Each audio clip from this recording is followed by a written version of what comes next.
276.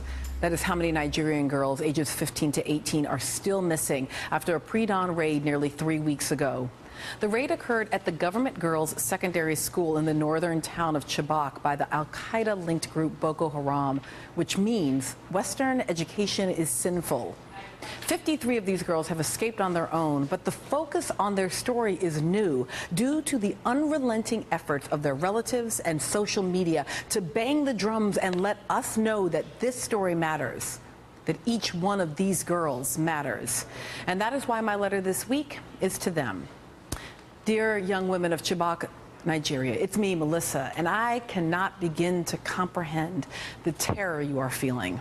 You who were already surviving in a country facing terror on a daily basis, as evidenced by the car bomb explosion in Nigeria's capital on Thursday that killed at least 12 people just days before your nation was set to host a major international economic forum.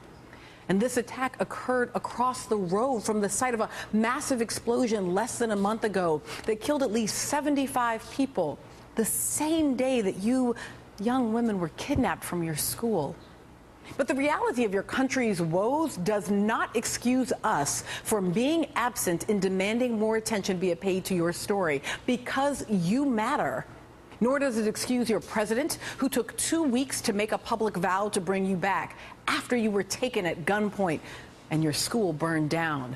Now, there are reports that you are being sold off for $12 a person to your captors, being taken across the border and trafficked into slavery.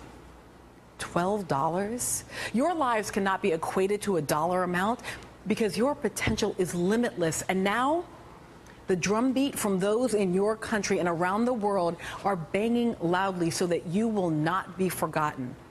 From the dozens of protesters that gathered outside Nigeria's parliament on Wednesday to call on security forces to search for you, to the growing online campaign #BringBackOurGirls, which is forcing the media and the world to pay attention and conveying to you that you are not just Nigeria's daughters, you are daughters of the world, as evidenced by the group that rallied outside the UN to protest your abductions, visibly frustrated by the lack of progress.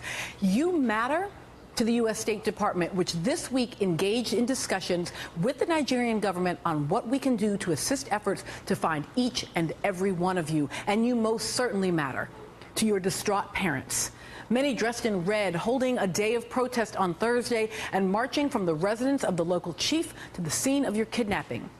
Many carrying signs that simply said, "Find our daughters." You have not been forgotten. We are sorry it took us so long to pay attention, but we're watching now. We're pounding the drums because each one of you matter. Sincerely, Melissa.